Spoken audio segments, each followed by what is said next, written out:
Baik, mari kita buka firman Tuhan dalam 1 Samuel pasal yang ke-17. 1 Samuel pasal yang ke-17, saya ingin membaca buat saudara mulai ayat yang pertama.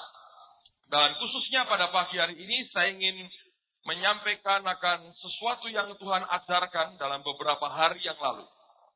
Saya lupa siapa yang bertanya karena belum ada yang ngaku sampai sekarang. Tapi kira-kira 1-2 minggu yang lalu ada seorang di antara saudara bertanya kepada saya. Pak, mengapa Daud waktu membunuh Goliat ngambil batunya 5? Itu pertanyaannya. Dan saya berkata dalam hati, ya nggak ngerti, wong itu 5 Daud ngambil sendiri. Alkitab yang setahu saya waktu itu tidak terlalu menjelaskan dengan detail. Tapi saya bersyukur beberapa hari yang lalu di Surabaya ketika saya menyampaikan firman Tuhan, ketika penyembahan berlangsung, dan tiba-tiba Roh Kudus mengingatkan saya akan pertanyaan itu. Dan dia jawab akan pertanyaan itu. Nah, saya ingin ajak kita melihat akan suatu kisah yang sangat klasik sekali. Sejak di sekolah minggu kita sudah mendengar akan cerita ini. Dan mari kita belajar beberapa prinsip rohani yang sangat mendasar. Dan nanti kita akan belajar mengapa batunya 5, saudara. Mari lihat 1 Samuel pasal 17 mulai ayat yang pertama. Orang Filistin mengumpulkan tentaranya untuk berperang. Mereka berkumpul di Soko yang di tanah Yehuda dan berkemah antara Soko dan Aseka di Efes Damim. Saul dan orang-orang Israel juga berkumpul dan berkemah di lembah Sarbantin. Mereka mengatur barisan perangnya berhadapan dengan orang Filistin. Orang Filistin berdiri di bukit sebelah sini dan orang Israel berdiri di bukit sebelah sana. Dan lembah ada di antara mereka. Lalu tampillah keluar seorang pendekar dari tentara orang Filistin. Namanya Goliat dari Gat. Tingginya 6 hasta sejengkal. Ketopong tembaga ada di kepalanya. Dan ia memakai baju sirah yang bersisik. Berat baju sirah ini 5.000 shikal tembaga. Dia memakai penutup kaki dari tembaga. Dan di bahunya ia memanggul lembing tembaga. Gagang tombaknya seperti pesa tukang tenun. Dan mata tombaknya itu 600 shikal besi beratnya. Dan seorang pembawa perisai berjalan di depannya. Ia berdiri dan berseru kepada barisan Israel katanya. Kepada mereka, mengapa kamu keluar untuk mengatur barisan perangmu? Bukankah aku seorang Filistin dan kamu adalah hamba Saul? Pilihlah bagimu seorang dan biarlah ia turun mendapatkan daku. Jika ia dapat berperang melawan aku dan mengalahkan aku, maka kami akan menjadi hambamu. Tetapi jika aku dapat mengungguli dia dan mengalahkannya, maka kamu akan menjadi hamba kami dan takluk kepada kami. Pula kata orang Filistin itu, aku menantang hari ini barisan Israel. Berikanlah kepadaku seorang, supaya kami berperang seorang lawan seorang. Ketika Saul dan segenap orang Israel mendengar perkataan orang Filistin itu, maka cemaslah hati mereka dan sangat ketakutan. Kalau Anda mau tahu akan bagaimana roh intimidasi itu bekerja, Anda baca akan perikop ini, saudara akan bisa memahami bagaimana wujudnya kalau seseorang itu terintimidasi. Nah, kalau Anda memperhatikan dengan seksama, Goliat belum menunjukkan akan kehebatannya. Goliat belum menunjukkan kemampuannya berperang. Goliat belum menunjukkan betapa hebatnya dia mampu mengatasi lawannya. Dia hanya apa? Dia hanya bersuara, dia memberikan tantangannya. Dia tampil dengan pakaian perang yang begitu mengerikan. Dan seorang pembawa perisai di depannya. Dan apa yang dikatakan, dia hanya berteriak-teriak, saudara. Nah, teriakan tantangan itulah yang membuat mereka terintimidasi. Saya melihat hari ini banyak orang Kristen terintimidasi. Di luar orang teriak-teriak, saudara. Teriak-teriak. Orang Kristennya terintimidasi. Saya mau beritahu begini ya. Kita boleh berhikmat. Kita tidak pernah diajar menantang masalah dan cari penyakit. Tetapi kalau sampai kita mendengar orang teriak-teriak. Tahu teriak-teriak. Teriak. Anda terintimidasi, itu sudah sesuatu yang salah. Allah tidak pernah memberikan kepada kita roh ketakutan. Kalau kemudian, saya ngomong terus terang, Anda datang ke kebaktian pagi. Kenapa? Sore rasa lungo-lungo. Takut, saudara. Saya beritahu, itulah intimidasi kalau Anda mau tahu. Loh, kita tidak menantang persoalan, saudara. Saya tidak berkata, mari kita tantang persoalan, lalu kemudian kita ikut teriak-teriak di jalan. Wujud luarnya bisa sama antara orang yang berhikmat dengan orang yang ketakutan. Tetapi motivasi dalamnya berbeda. Dan ternyata intimidasi itu bukan sesuatu yang nyata. Itu hanya keluar lewat teriakan, lewat tantangan, lewat berita yang didengar oleh telinga kita. Dan biasanya orang Kristen itu memperbesar akan beritanya, meneguhkan betapa mengerikannya. Lalu kita pakai telepon, kita berkata, sudah dengar tak katanya? Sudah dengar soal ini? Ya sudah, saudara. Saya kalau ditanya, saya berkata, oh cuman itu yang kamu dengar. Mau yang lebih ngeri, saya berkata begitu. Kenapa, saudara? Sebetulnya yang ditakutkan itu apa? Bayang-bayang yang kita ciptakan sendiri. Goliat memang Alkitab berkata seorang pendekar. Tapi ini pendekar apa belum ketahuan, saudara.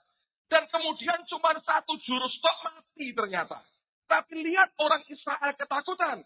Begitu mendengar, Alkitab berkata, ketika Saul ayat 11 dan segenap orang Israel mendengar perkataan orang Filistin itu, maka cemaslah hati mereka dan sangat ketakutan. Nah, lalu kemudian saya teruskan lagi. Lihat apa yang terjadi. Ini lucu-lucu. Pasal 17, sekarang kita lompat supaya tidak terlalu makan waktu ya. Ayat yang ke-16. Orang Filistin itu maju mendekat pada pagi hari dan pada petang hari. Demikianlah ia tampil ke depan 40 hari lamanya. Selama 40 hari dia maju ke depan teriak-teriak. Lalu kemudian apa yang terjadi? Kita teruskan lompat ayat 21. Orang Israel dan orang Filistin itu mengatur barisannya. Barisan berhadapan dengan barisan. Lalu Daud menurunkan barang-barangnya dan meninggalkannya di tangan penjaga barang-barang tentara. Berlari-larilah Daud ke tempat barisan. Sesampai di sana, bertanyalah ia kepada kakak-kakaknya, apakah mereka selamat? Sedang ia berbicara dengan mereka, tampillah maju pendekar itu, namanya Goliat. Orang Filistin dari Gad dan dari barisan yang orang Filistin. Ia mengucapkan kata-kata yang apa? Tadi juga. Setan itu sebetulnya lagu lama semua, saudara.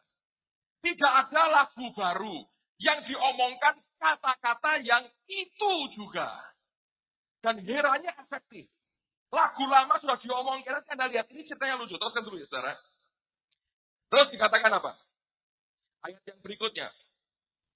Dan Daud mendengarnya. Ketika semua orang Israel melihat orang itu, larilah mereka daripadanya dengan sangat ketakutan. Jadi ini gini ceritanya. Kalau begitu Filistinnya tiap pagi itu kan ada aturannya. Kalau dulu perang, itu ada aturannya. Kalau matahari terbit baru mulai perang, terbenam, berhenti. Makanya Yosua pernah minta istilah Alkitab menghentikan matahari. Supaya tetap bersinar, dia bisa basmi musuhnya. Nah tiap pagi orang Filistin ngatur barisannya. Israel lihat, wah mereka sudah teratur, kita melu ngatur, depan-depan. Setelah depan-depan berbuat apa? Ya pentelang-pentelangan, saudaraku. Menyerangkah? Tidak, saudara. Mengatur barisannya. Ngatur tok, baris, saudara. Itu sudah dengkul, sudah ngoplok semua. Kadang-kadang keluar semua. Nanti pagi-pagi Goliatnya muncul. Dia teriak-teriak, kalimatnya sama, katanya sama. Begitu, wah, ini Israelnya bubar. Bubar.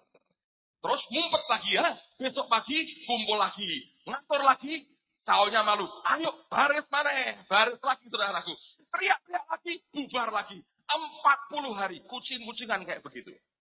Nah apa yang terjadi 40 hari itu? Tidak terjadi apa-apa.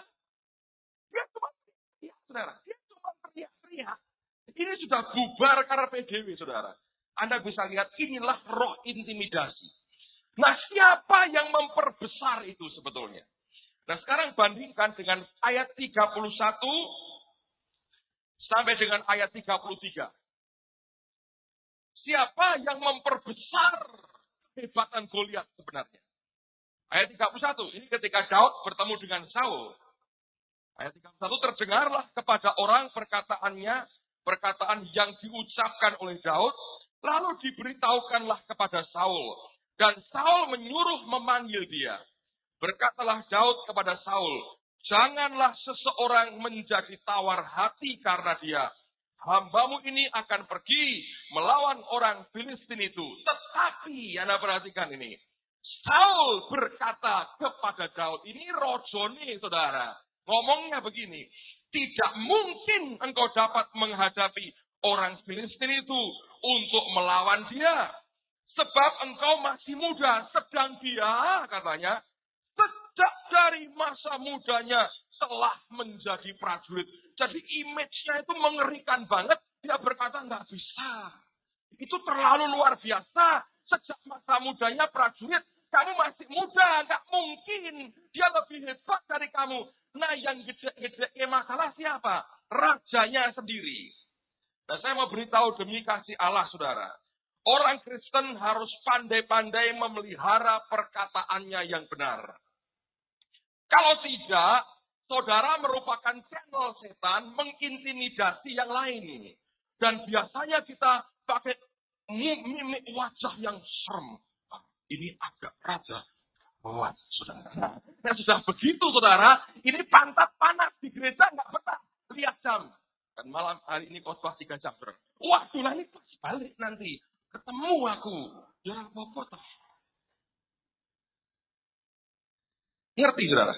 Pas teko isuk wae, lautan orang popo, kok rek sore tambah rame, katanya begitu. Nah, saya mau beritahu, dengarkan baik-baik. Kita tidak pernah diajar nantang persoalan. Tetapi motivasi kita tidak boleh oleh karena kita ketakutan. Nah, ini banyak orang Kristen belum apa-apa sudah kemudian karena PDW, saudara. Goliatnya cuma teriak-teriak. Nah, jatahnya 40 hari, saudara. Tanpa masa tenang itu Goliat, saudara. Goliat tidak kenal masa tenang itu. Dia teriak. Dari keluar, perkataannya sama. Anda mengerti ini? Nah, ini dihadapi oleh orang Kristen banyak sekali hari-hari ini. Ya bukan hanya sekedar begini, saudara. Oh ya, saya tahu bahwa ada maksud Tuhan di balik semuanya. Dan saya melihat seringkali saya berkata, Tuhan terima kasih banyak. Hari Kamis kemarin pas, saudara. Minggu pas, saya berkata bagus. Puji Tuhan, muji hatinya anak-anak Tuhan. Kayak bolone Saul, cuma menisuk baris. Sana teriak, bubar. Tahu orang teriak, oh bubar, saudara. Tapi ini kan fakta, itu intimidasi. Ketika engkau mengizinkan roh intimidasi itu mengikat hidupmu, lumpuh semua. Betul. Elia itu kurang hebatnya apa? Tapi dia datangkan dari langit. Dihadapi puluhan, ratusan nabi-nabi Baal.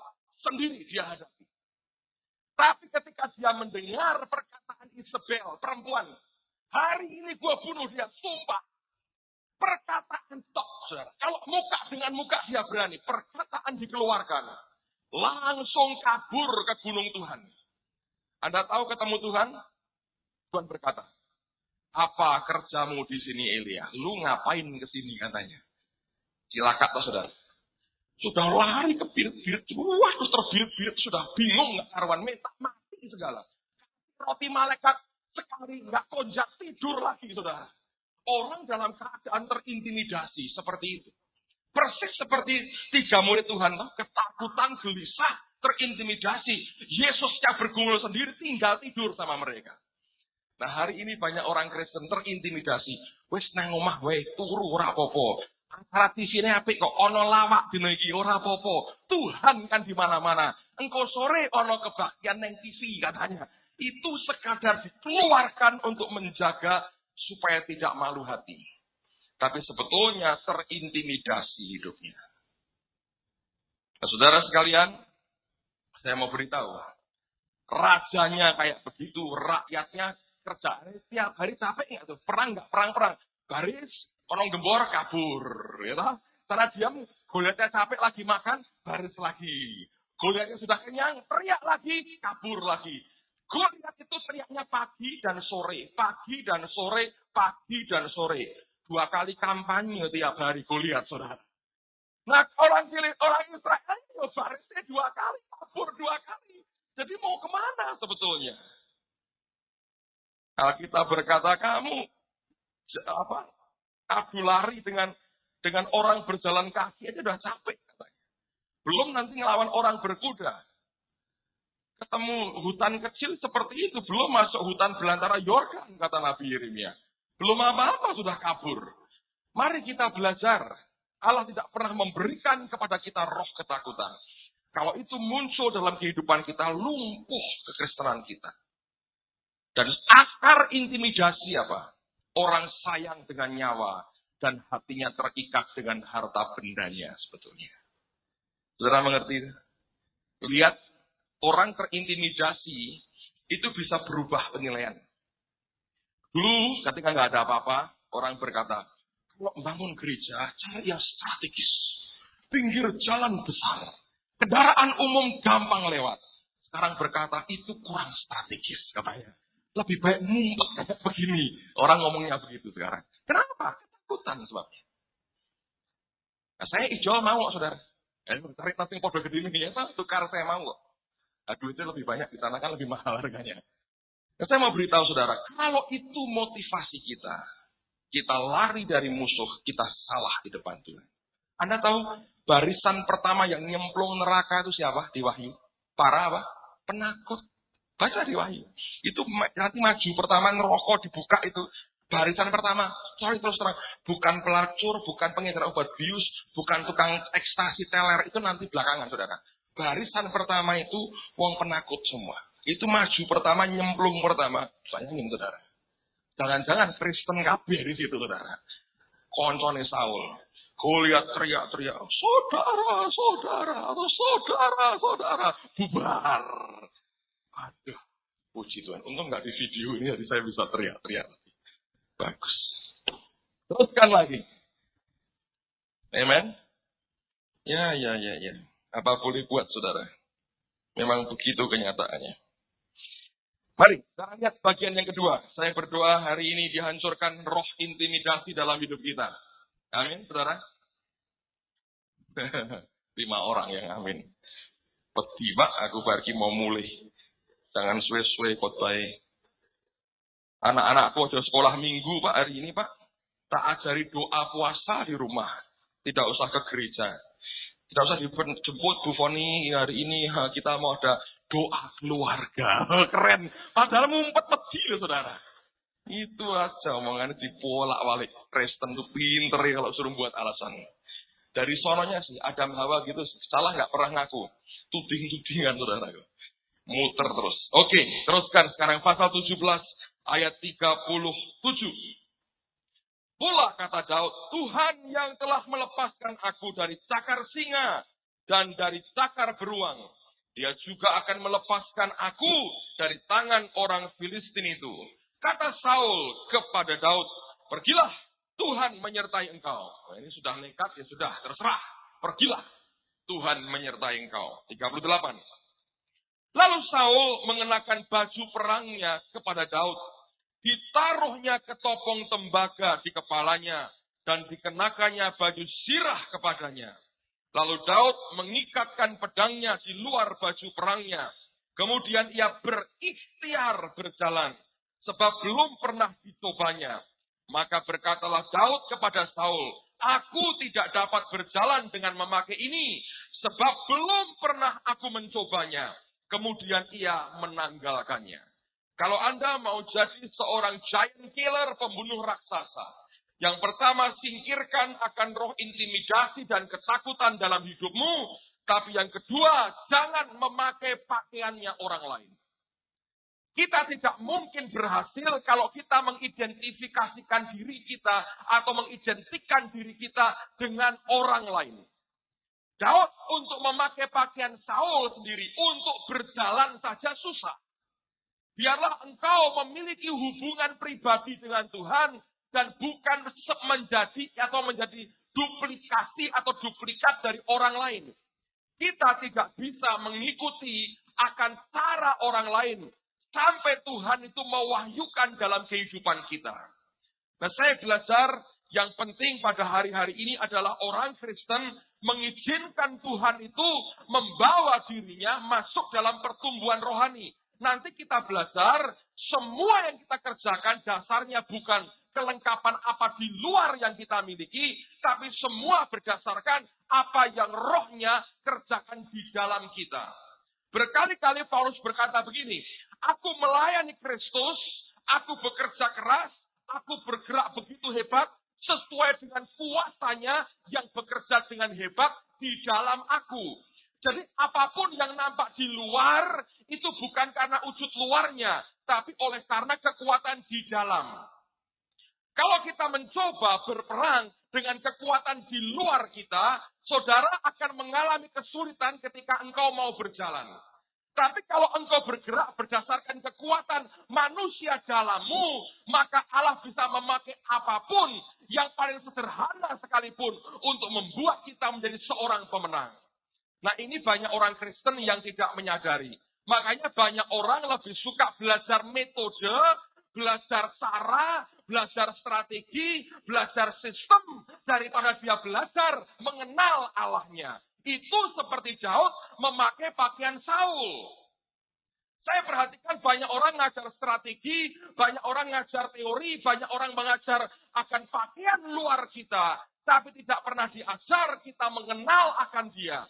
Karena Paulus berkata, semua yang dikerjakan dia di luar itu sesuai dengan kuasanya yang bekerja hebat di dalam dia. Nah, hari ini banyak orang mempelajari teologianya Paulus, mempelajari apa yang Paulus ungkapkan di luar. Mereka tidak mau mengerti bahwa Paulus melakukan semuanya itu bukan karena dirinya sendiri, tapi kuasanya yang bekerja di dalam kita. Makin hari saya percaya Tuhan akan mengajak kita, membawa kita makin masuk kepada kehidupan di dalam roh. Itu artinya hidupmu tidak digerakkan lagi oleh apa yang di luar, tapi sesuai dengan apa yang di dalam.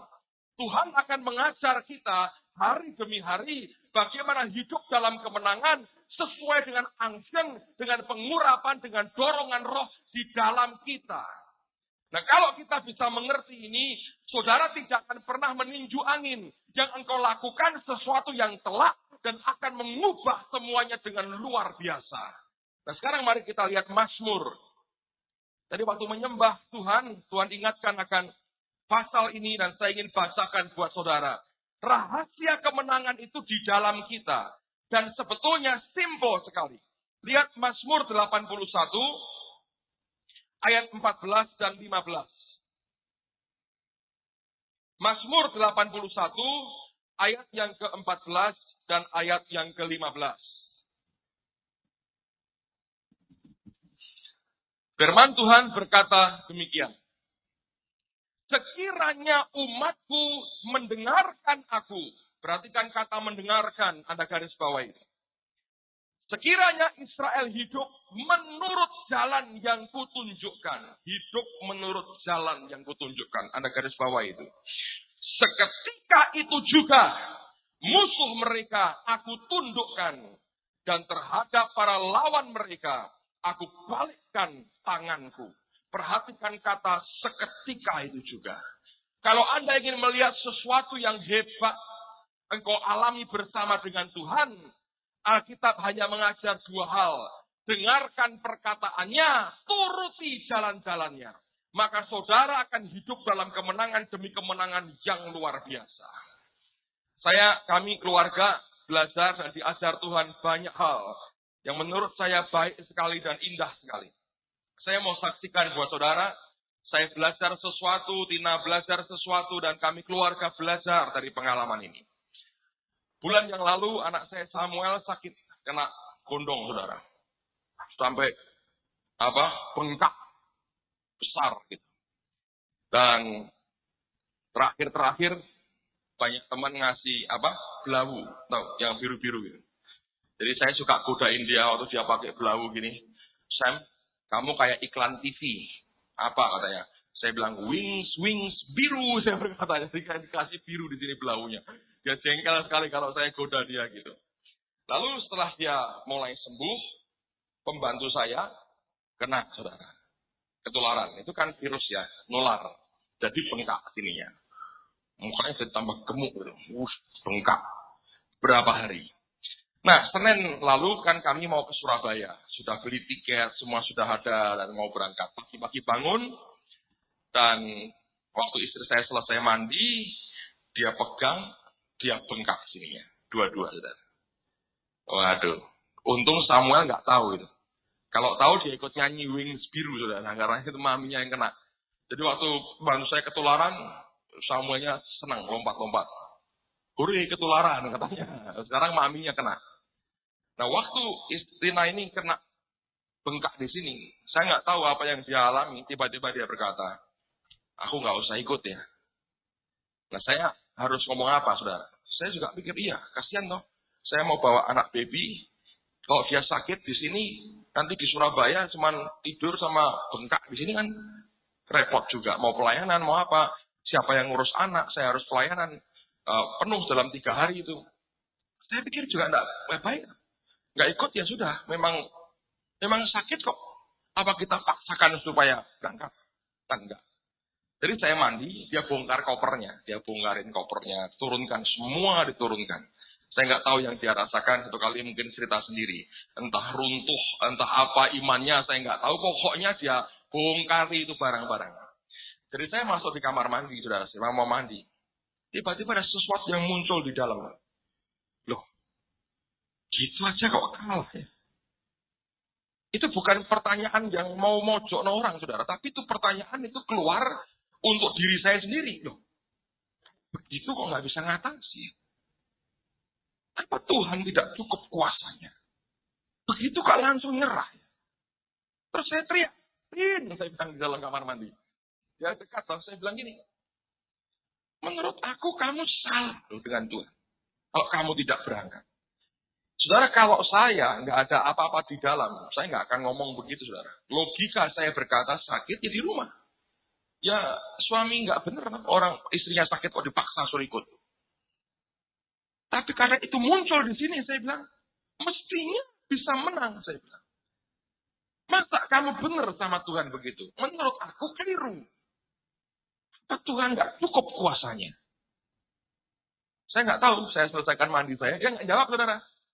Gitu aja, saudara, nggak jawab. Saya tahu itu struggle, tapi ini istri baik, saudara. Kalau struggle, dia tahu suaminya sudah gitu, dia ya. Nggak bantah, nggak apa, dikerjain. Dan itu ada untungnya. Saya keluar dari kamar mandi, sudah diatur lagi pakaiannya. Dan sudah mulai dandan. Loh, ikut. Ikut katanya. Sudah, nggak ada apa-apa. Cuman gantian saya ditekan. Lah kalau tambah besar nanti di Surabaya, orang ana apa-apa, kayak ngomong apa tadi? Jadi orang tuh ngomong-ngomong gitu itu tanggung jawabnya besar loh, saudara. Ya. Sekarang aja, nanti kalau sampai sakit beneran, bengkak tambah gede, ini anak siapa yang ngurusi? Saya mau khotbah sambil gendong anak, begitu. Saya bawa sasa, saudara. Masa saya khotbah bawa sasa? Jadi, tapi saya bilang, Tuhan, aku bukan dari otakku. Saya cek lagi, saya bilang, ini bukan dari otakku. Secara manusia, saya mau dia tidur di rumah istirahat. Tapi saya tahu ada sesuatu yang Tuhan katakan, mata itu aja kalah. Jadi saya berdoa, saya bilang, Tuhan ini buat peperangan rohani di pikiran istri saya ini menang. Oh, kalau kena begini tidak harus terus geletak, tambah bengkak, kasih biru-biru di sini, lalu cuma begini nunggu sembuh. Lalu gantian, habis dia sapa.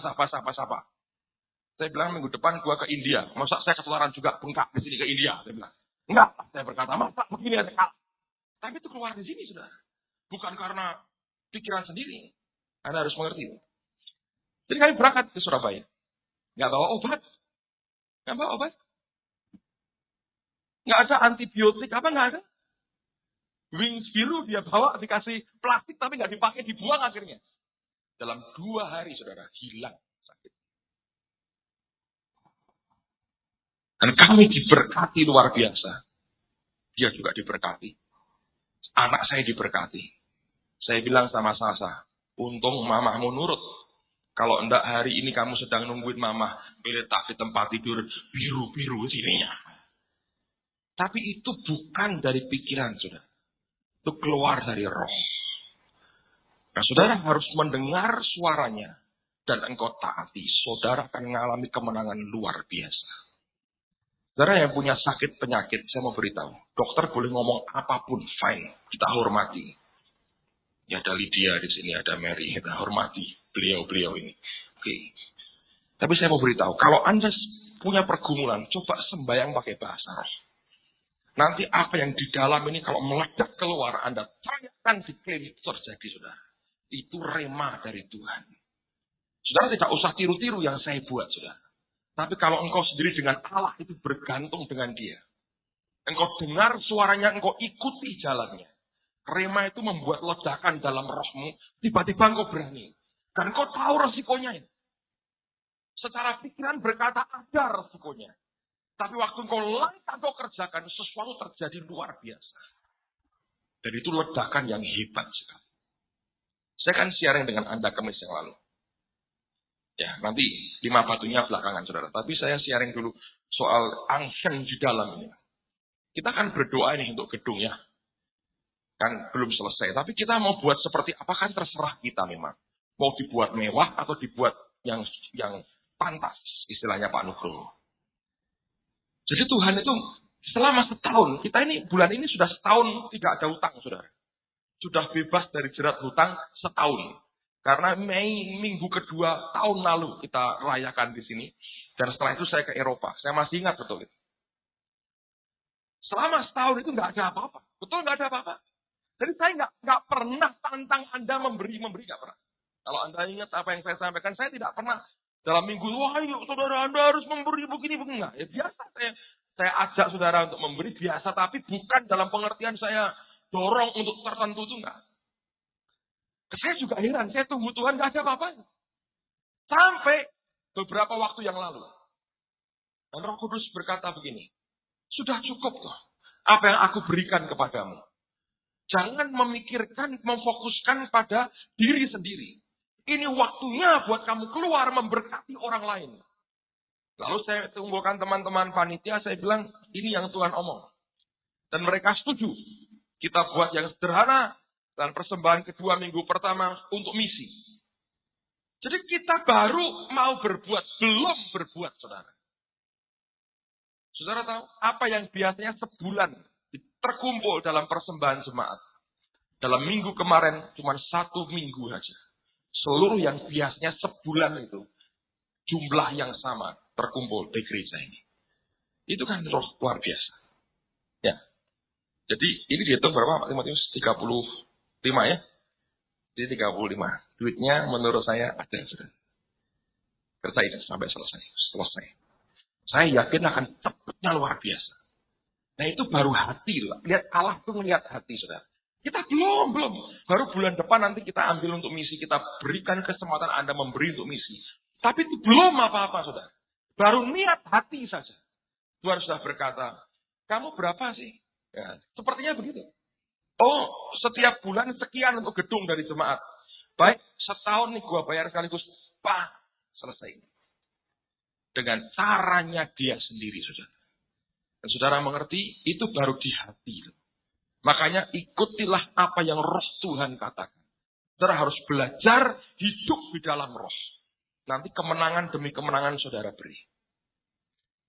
Pak, hidupku kok enggak ada kesaksian. Nah, karena Anda hidup dalam alam natural terus. Kalau saudara hidup dalam alam supranatural, sesuatu yang luar biasa akan terjadi. Amen, saudaraku. Sekarang kembali ke 1 Samuel lagi. Sekarang mari kita lihat kenapa batunya ada 5. Bukan balonku ada 5. Batunya ada 5. Ayat yang ke-40.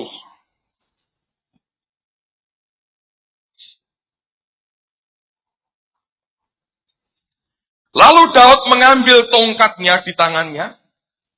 Dipilihnya dari dasar sungai 5 batu yang licin. Pak Marso pernah khotbah di Boyolali. Batu, watu, klimis. Itu bahasa Jawanya. Nah, kalau Anda mau tahu itu klimis, saudara. Tapi Alkitab berkata, Dipilihnya dari dasar sungai 5 batu yang licin, dan ditaruhnya dalam kantong gembala yang dibawanya, yakni tempat batu-batu, sedang umbannya dipegangnya di tangannya. Demikianlah ia mendekati orang Filistin itu. Orang Filistin itu kian dekat menghampiri Daud, dan di depannya orang yang membawa perisainya. Ketika orang Filistin itu menunjukkan pandangnya ke arah Daud serta melihat dia, dihinanya Daud itu karena ia masih muda, kemerah-merahan dan elok parasnya. Orang Filistin itu berkata kepada Daud, "Anjingkah aku, maka engkau mendatangi aku dengan tongkat?" Lalu demi para allahnya orang Filistin itu mengutuki Daud. Pula orang Filistin itu berkata kepada Daud, "Hadapilah aku, maka aku akan memberikan dagingmu kepada burung-burung di udara dan kepada binatang-binatang di padang." Tetapi Daud berkata kepada orang Filistin itu, "Engkau mendatangi aku dengan pedang dan tombak dan lembing, tetapi aku mendatangi engkau dengan nama Tuhan semesta alam, Allah segala barisan Israel yang kau tantang itu. Hari ini juga Tuhan akan menyerahkan engkau ke dalam tanganku, dan aku akan mengalahkan engkau dan memenggal kepalamu dari tubuhmu.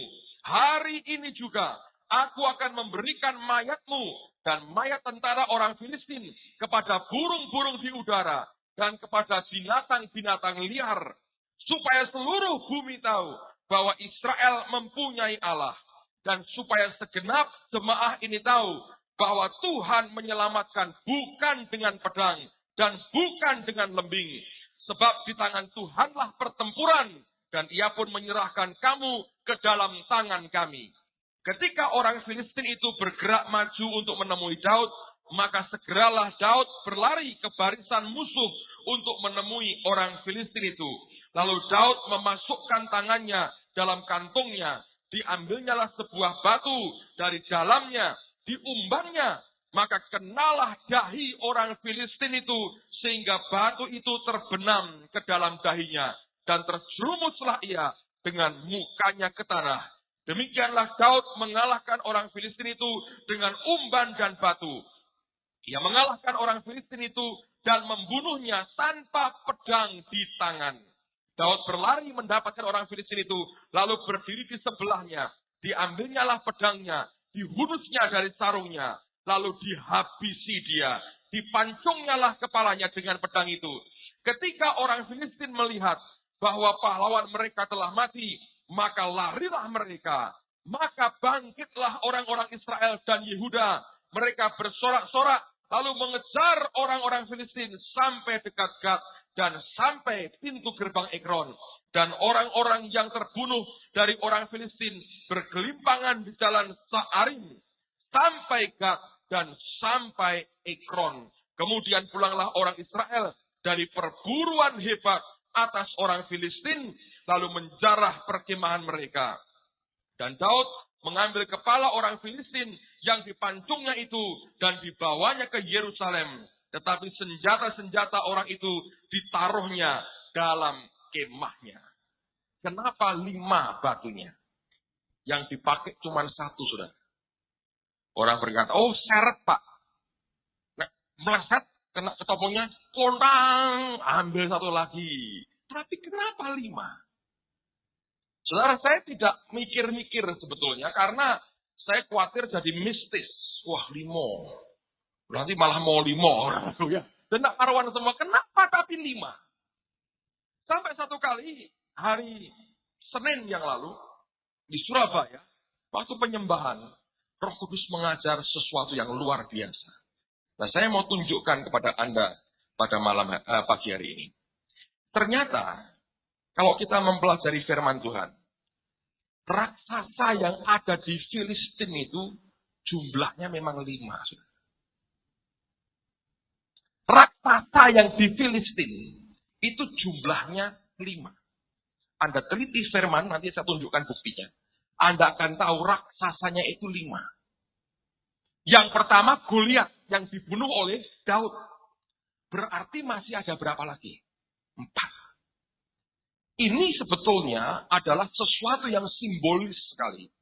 yang punya makna rohani yang luar biasa. Daud sebagai pemimpin, dia seorang giant killer. Dia tidak boleh mengambil batu hanya untuk dirinya sendiri. Tapi dia harus memilihkan batu juga untuk anak buahnya, orang-orang yang di bawahnya. Kelak 4 raksasa yang lain, bukan tangan Daud sendiri yang membunuh, tapi tangan para pengawalnya. Dan yang luar biasa, 4-empatnya mati pada zaman Daud masih hidup. Nah, ini sebetulnya pengertiannya simbolis sekali. Dan ini yang kita harus mengerti, bahwa Allah mau supaya semua anak-anaknya itu menjadi giant killer. Kalau pemimpin kita Yesus itu giant killer, semua umatnya harus jadi giant killer, pembunuh raksasa. Dan ini simbolis sekali. Di dalam gereja hal yang sama terjadi. Roh Kudus berkata kepada saya, pemimpin bukan hanya ambil batu untuk dirinya sendiri. Dia harus memilihkan batu untuk jemaat yang dipimpinnya. Dan berikan itu hidupmu, bagikan hidupmu, dan jadikan mereka juga pembunuh raksasa. Nah, sekarang mari kita lihat dalam 2 Samuel pasal 21. Lihat mulai ayat 15. Saya buktikan kepada saudara. 2 Samuel 21 ayat yang ke-15. Dihitung ya, berapa sisa raksasanya. Ketika terjadi lagi peperangan antara orang Filistin dan orang Israel, maka berangkatlah Daud bersama-sama dengan orang-orangnya, lalu berperang melawan orang Filistin, sampai Daud menjadi letih lesu. 16.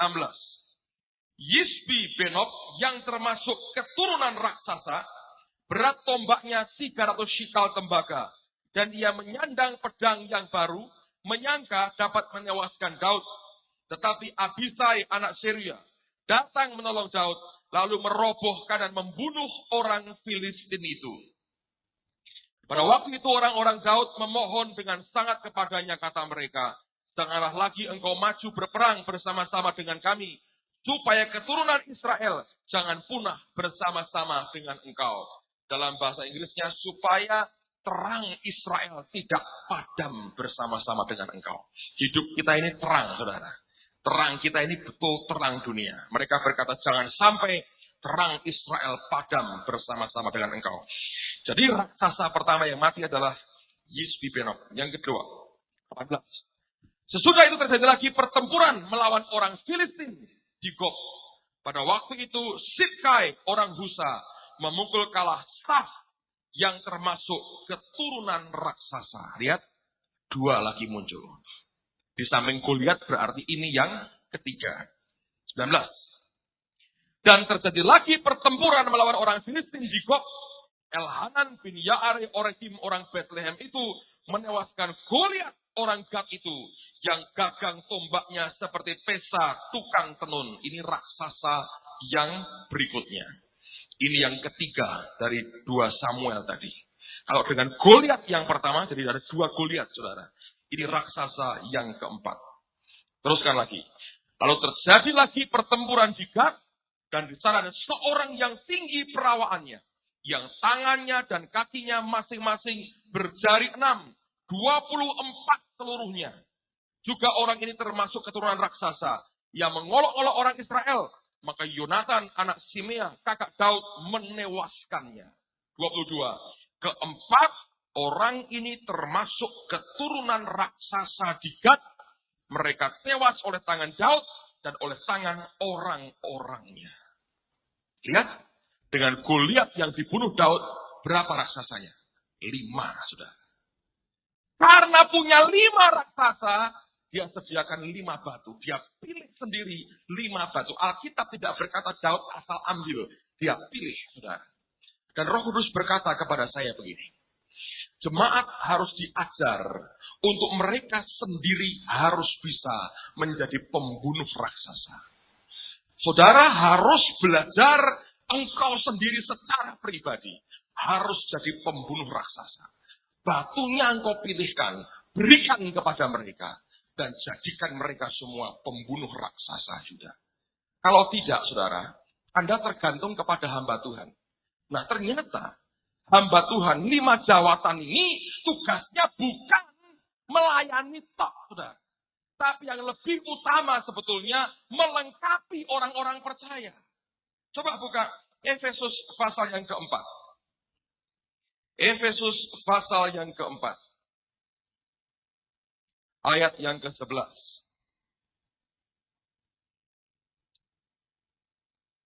Kita berkata Efesus 4 ayat yang ke-11. Dan ialah yang memberikan baik rasul-rasul maupun nabi-nabi, baik pemberita-pemberita Injil maupun gembala-gembala dan pengajar-pengajar. Untuk apa tugasnya? Memperlengkapi orang-orang kudus bagi pekerjaan pelayanan, bagi pembangunan tubuh Kristus. Sampai kita semua telah mencapai kesatuan, iman, dan pengetahuan yang benar tentang anak Allah, kedewasaan penuh, dan tingkat pertumbuhan yang sesuai dengan kepenuhan Kristus. Nah, saya pernah berkata, kata memperlengkapi dipakai dalam 3 hal. Pertama, seperti orang mau menyiapkan kapal untuk berlayar. Di Pekalongan saya diajak sama dia. Ya apa dulu namanya apa? Hah? Pratondo Mulyo. Oh, tanda mulia. Namanya apa? Siapa yang memberi Pak Marsot ya? Pratondo Mulyo namanya. Jadi kita doakan, saya lihat bagaimana orang-orang itu disiapkan untuk berlayar. Beras, supermi, gula, kopi, segala macam. Semua perlengkapan untuk sekian minggu di laut disediakan. Nah, jadi 5 jawatan ini tugasnya menyiapkan Anda berlayar. Bukan berlayar dewi, lalu digolek ikan, dimasakkan, Anda tumbuh di darat. Tidak. Anda harus berlayar sendiri. Kalau enggak, Anda enggak nyampe. Nah, ini 5 jawatan tugasnya seperti mempersiapkan kapal mau berlayar. Yang kedua, seperti melatih tentara untuk dibawa ke medan perang. Nah, ini seperti Daud, saudara. Dia ambil, saya tahu itu pewahyuan kok. Mungkin dia enggak terlalu sadar. Tapi roh Tuhan yang seperti gerakkan tangannya. Diambil 5. Karena raksasanya 5, saudara. Berarti untuk setiap persoalan, setiap raksasa, ada batu klimis-klimis untuk jidat mereka satu persatu. Saudara punya raksasa berapa? Saudara sudah diberi Tuhan untuk masing-masing raksasa hidupmu. Batu klimis-klimis untuk masing-masing dahi mereka. Asal ngerti, saudara. Makanya saya senang sebetulnya dengan kita ada mesbah keluarga, sponsor-sponsi. Kalau Anda nggak ngerti pengertian rohaninya dianggap beban. Sebetulnya itu luar biasa. Paling enak kalau Anda jadi sponsi dulu, Anda diajari belajar disiplin diri. Enaknya luar biasa. Karena itu batu sebetulnya. Itu batu. Itu batu sebetulnya. Ada yang harus Anda hafalkan. Itu batu, saudara. Enggak berkata, kok gini tok wujudnya. Batu lah, kalau karang yang keras itu kan masuknya cepat, Pak. Tunggu, itu terserah Tuhan kok. Dia berikan barang yang tidak ada nilainya di depan manusia. Tapi Anda tahu batu kecil yang licin itu. Luar biasa sebetulnya. Waktu kami ke Israel 2-3 tahun lalu pertama kali. Kami diajak ke lembah peperangan Daud dan Goliat. Sampai sekarang katanya itu lembahnya katanya. Kita nggak tahu, saudara. Menurut tour guide-nya berkata, inilah lembah peperangan Daud dan Goliat. Dan mereka bisa membuktikan di sini pernah ada sungai kecil. Dan dia tunjukkan bekasnya masih ada. Dan dia berkata, kira-kira di daerah inilah Daud mengambil batu. Orang-orang Jakarta turun dari bis semua, ngambil batu, masukkan kantong plastik, saudara. Saya berkata, ini untuk apa? Kenang-kenangan. Batunya Daud. Waktu digowo, masuknya dipajang di etalase kamar. Batunya Daud, saudara. Batu Daud bukan dipajang, tempatnya di jidatnya Goliat, saudara. Dan itu diberikan di tangan saudara. Engkau harus jadi pembunuh raksasa sendiri. Jangan tergantung orang lain. Makanya sponsor-sponsor itu ngajari kita ini tumbuh sebetulnya. Itu batu klimis-klimis gitu, saudara. Mengenai tok, tapi itu klimis-klimis, saudara. Itu sekali tok marem, ceplok tengah, saudara. Ini saya tunjukkan kepada saudara. Saya beritahu itu semua kita jalan dalam roh, tapi semua keluarnya itu firman dari hidup kita. Roh Kudus itu fungsinya apa? Mengingatkan. Kata mengingatkan kalau belum pernah Anda tahu, ya tidak ingat. Nggak bisa. Kalau Anda ketemu orang yang pernah ketemu, saya dari Jumat malam habis pelayanan, saya diundang di GBI Jalan Cimahi, tempatnya Billy Sindoro Baktian. Buat acara Roh Kudus, Roh Tuhan kerja luar biasa. Pengurusnya di Jamah Tuhan Holy Laughter, ketawa nggak bisa berhenti. Di Jamah Tuhan mereka luar biasa. Malam diajak makan sama pendetanya. Masuk restoran, saya ketemu om-om tua. Nyanyi lagu koi gitu, lagu koi, falas-falas. Dulu. Ini om ini dulu kerjanya di Hongkong Palace, saudara. Kok pindah Jakarta ini orang? Dia ngeliati saya juga bingung. Dia ngeliati saya itu mau nyapa. Karena kami dulu kalau ada tamu, hamba-hamba Tuhan, orang John Bovey atau siapapun, saya sering ajak makan di sana. Dan Eli pernah nyanyi juga di situ, minta dia tuh kayak enggak. Saya bilang, ini om ini pasti ini belum mau Semarang. Jadi saya bilang ya, om pernah ke Semarang? Iya, katanya Jawa ini keluar, saudara. Ya benar orang itu ternyata. Nah itu karena kami pernah ketemu, saya ingat, saudara. Ya, saya ingat. Kalau nggak pernah ketemu di mana ya? Itu lawak, saudara. Orang pernah ketemu di mana? Nggak ada. Ingat apa, saudara? Orang pernah ketemu, ingat apa? Nggak ingat. Kalau pernah ketemu, selama nggak ketemu lagi, ingat namanya. Nah, Roh Kudus itu fungsinya mengingatkan. Anda pernah baca ayatnya, ngafalkan firman, baca Alkitabnya, batunya Anda kantongi, tiba-tiba Roh Kudus kerja, ada Goliat muncul itu, keluar. Ngantep di jidatnya, saudara.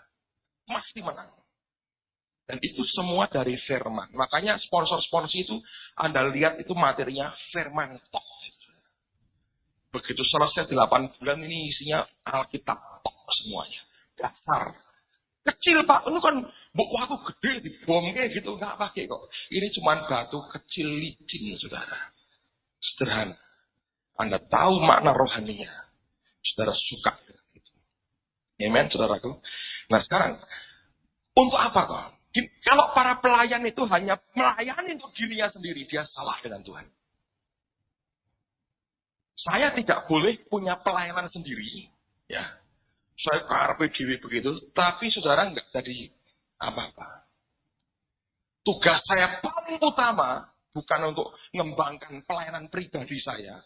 Anda tak pakai untuk mendukung saya, salah. Saya harus membuat saudara jadi pembunuh-pembunuh raksasa. Jadi saya harus mereproduksi. Ini bahasa kerennya cloning, saudara ngerti? Daud itu giant killer, cloning 4 lagi giant killer. Direproduksi seperti dia, pembunuh raksasa semua. Coba buka Kejadian pasal pertama. Ayat yang ke-11 dan 12. Apa hubungan raksasa dengan penciptaan? Ada, lihat dulu saudara. Kejadian pasal pertama, ayat 11 dan 12. Berfirmanlah Allah, hendaklah tanah menumbuhkan tunas-tunas muda, tumbuh-tumbuhan yang berbiji, segala jenis pohon buah-buahan, yang menghasilkan buah yang berbiji, supaya ada tumbuh-tumbuhan di bumi. Jadilah demikian. Tanah itu menumbuhkan tunas-tunas muda, segala jenis tumbuh-tumbuhan yang berbiji, dan segala jenis pohon-pohonan yang menghasilkan buah yang berbiji.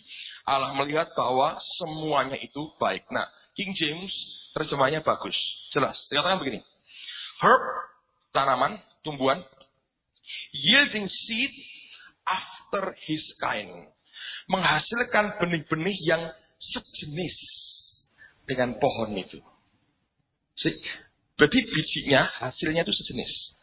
Tree, yielding fruit, pohon, menghasilkan buah, whose seed was in itself, di mana bijinya ada di dalamnya, after his kind, yang seperti sejenis. Jadi gini, mangga, pohon mangga, keluarnya mangga.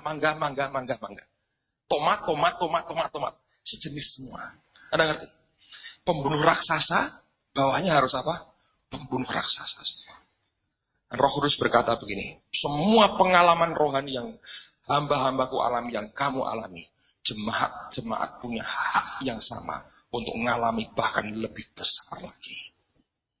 Saudara, giant killer, reproduksinya saya. Kalau Anda ngerti itu, setiap firman dibacakan, kau dengar orang nyampein firman, kau baca Alkitab, saudara sedang diberi batu itu untuk raksasa dalam hidupmu.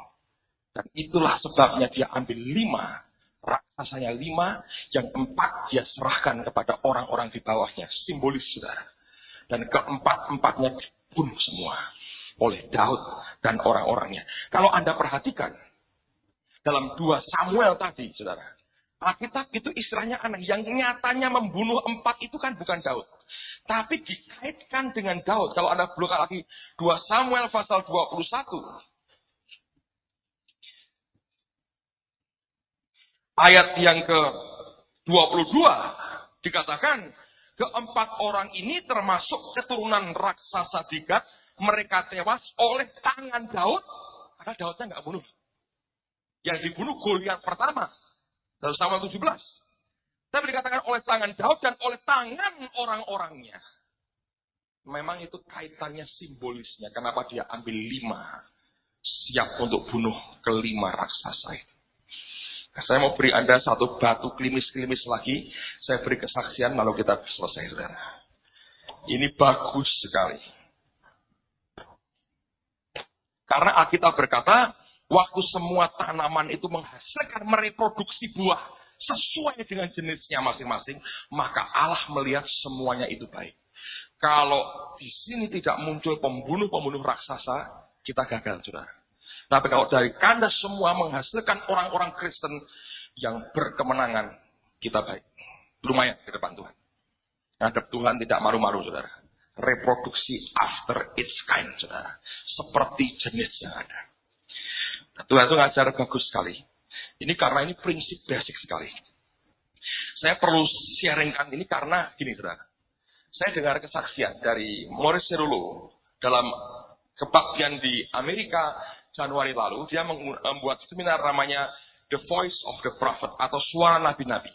Dia berkata begini, di kitab Wahyu dikatakan ada beberapa orang roh dengan kuda putih, kuda merah padam, kuda hitam dan sebagainya. Nah, dia berkata, Tuhan menunjukkan sekarang ini saatnya kuda hitam yang keluar katanya. Dan kuda hitam itu merusak ekonomi. Merusak keuangan luar biasa. Dan tapi Alkitab berkata, jangan rusakkan minyak dan anggur. Minyak anggur itu lambang dari Roh Kudus, pengurapan dan hadirat Tuhan dalam hidup kita. Itu tidak boleh dirusak. Tuhan berkata, jangan ditouch, jangan dijamah. Artinya orang Kristen, kalau Anda hidup dalam roh, Anda terbebas dari roh kuda hitam itu. Yang Morris berkata ini zamannya sudah mulai keluar, dunia akan banyak yang kolaps. Nah, saya beri Anda satu batu klimis-klimis. Kecil ya, Gaston, enggak gede-gede. Cilik aja. Saya berikan buat saudara. Anda bisa tangkap dengan rohmu, hebat. Kalau belum bisa, yang guyu aja enggak apa-apa, saudara. Kalau sudah bisa, kerjain. Kalau belum bisa, guyu aja enggak apa-apa. Jangan muring-muring di belakang. Karena ini bagus sekali. Pada waktu Tuhan ngomong soal ini loh, renovasi gedung, dia berkata, cukup.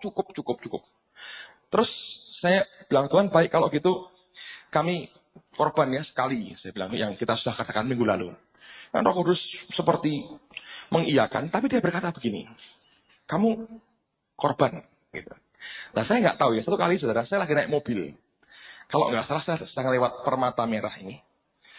Di jalan saya lihat mobil, saya bukannya sedang tutup mata sampai nyetir, gini nggak, lu cari penyakit saudara. Saya buka mata lebar-lebar, saya nyetir. Dan sering kali Tuhan kasih penglihatan, begitu saya setir mobil, ada penglihatan. Dalam penglihatan itu, saya melihat bak kamar mandi di rumah saya. Istri saya itu resian, saudara. Tiap 2 hari dia minta pembantu dikuras bak kamar mandinya.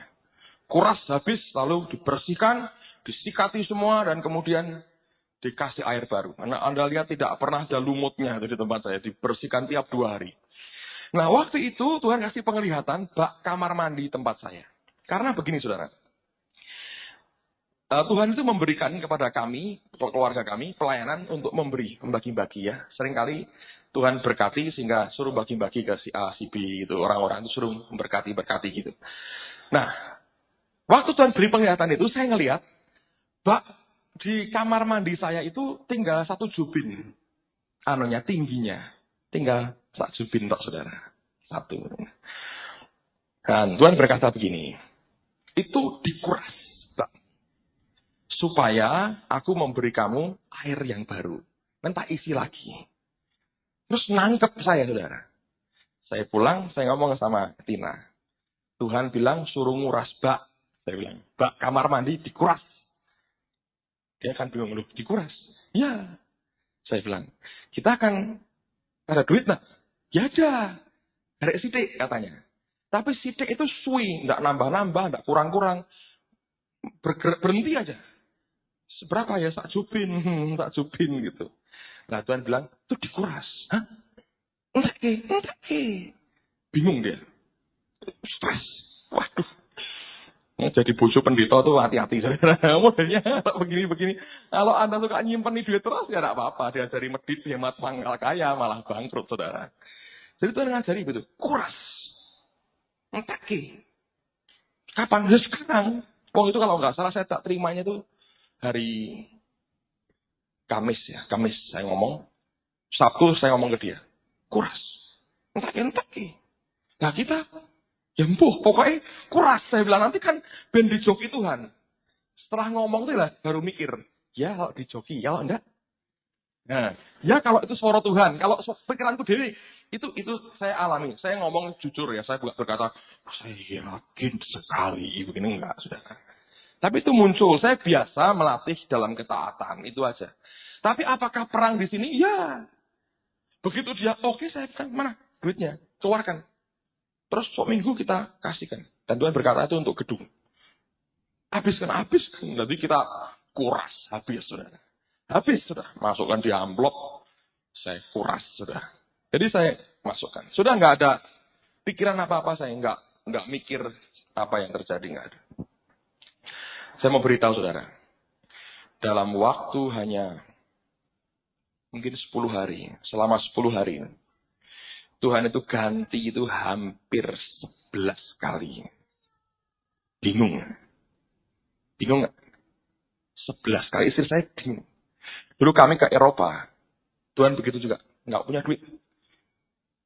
Siang mau berangkat ke Surabaya. Karena kami terbang dari Surabaya. Siang mau ke Surabaya. Pagi Tuhan berkata gini. Itu duitmu kasihkan anakku itu. Dihabisin. Habis, saudara. Itu ya masih sak jubin itu. Ya, Tina ya. Jumlahnya sak jubin. Dulu sak jubin. Sak jubin kan nguras, saudara, mesti. Karena ini nanti kotor, bau, saudara. Nah, tidak dikuras, nanti tidak ada. Yang baru itu nanti tambah rusak. Sak jubin habis. Jadi kita tidak punya duit mau ke Eropa. Dalam setengah hari, saudara. Itu diganti Tuhan 7 kali lipat. 7 sudah bingung. Ini 11 kali lipat. Bingung saya. Jam 11 malam orang telepon mau ngirim duit. Yo, saya bilang. Kamu pikirin yuk. Mau saya bilang, ojo. Mau saya ngerti nih. Jatai, saudara. Jam 11 malam ditelepon orang, mas. Pak, kirim duit. Sekian juta. Yo, kirim aja. Bilang. Banyak kaunya ada. Saya bilang, tak kasih. Kirim duit. Jam 11 malam ditelepon orang. Itu terus tuh selama 10 hari. Itu saya bilang 11 kali lipat, saudara. Jadi gereja diberkati. Sing jipuk watu juga diberkati. Nah, Bu, Anda ikut nguras bak. Nah, belum bisa guyu tak apa-apa, saudara. Tak apa-apa. Guyu tak aja tidak bayar, saudara. Tapi itu waktu klimis-klimis, saudara, saat ini. Cuma saya nggak bohong. Bingung saya kok. Terus terang saya bilang, Tuhan ini luar biasa. Dan dia bilang belum selesai. Itu masih berocok terus, saudara. Belum selesai. Dan saya berkata itu exciting dengan Tuhan. Nah, saya bersyukur lah ini gereja sudah cukup bagus. Cuma sing rodok ngedan-ngedan tadi itu belum banyak, saudara. Sing biasa nguras-nguras bak belum banyak. Tapi saya beritahu kalau itu muncul, saudara, hidupmu kemenangannya luar biasa. Amen, saudara. Kami diberkati dengan cara Tuhan. Nah, itu kalau Anda muncul di sini, Anda hidup berkemenangan. Amen. Minta kasih waktu satu aja, saudara. Itu mbakno, saudara. Jangan mbok simpeni, terus dikai lemari koco, ini ape, waktu nih Daud kayak orang Jakarta, atau disinggahi di kamare. Enggak apa, saudara. Maling aja tidak takut. Tapi yang benar Anda lemparkan. Kena jidatnya. 11 kali lipat. Bingung. Tapi itu Tuhan sebetulnya. Amen, saudaraku. Haleluya. Jam berapa ini? Belum mulai ya saudara, nggak apa-apa. Belum tekan rumahmu, nggak apa-apa. Supaya hidup kita jangan terintimidasi. Haleluya. Mari berdiri bersama-sama saudara. Bukankah Allah itu baik? Amen. Nanti sore mau di rumah Pak, ya nggak apa-apa. Kalau memang motifnya baik, kalau takut, masa begitu saudara? Ya. Dan mari kita belajar untuk hidup dalam anugerah, dalam kemenangan Tuhan. Bantu doa, besok kami akan ke India dengan Charlie dan saudara Yusuf. 1 minggu di India, dan bantu doa. Besok siang ada pertemuan dengan hamba Tuhan dari Inggris, Bill Rigdon, untuk ngomong soal sekolah misi di Jakarta. Saya jadi ketemu siang di airport, dia juga akan pulang. Dan dari Singapura pesawatnya tengah malam, sampai di India jam 1:30 pagi waktu Bangalore, waktu India. Dan bantu doa supaya kita jadi berkat besar.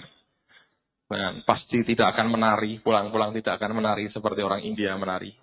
Tapi roh kita boleh menari-nari oleh karena kemenangan Tuhan. Amen, saudaraku. Saya bersyukur oleh kemurahan Tuhan, kita semua boleh menikmati kebebasan sampai dengan hari ini. Dan mari kita gunakan dengan tanggung jawab, karena semua itu berasal dari Dia. Amen. Mari angkat tanganmu, kita bersyukur kepada Tuhan.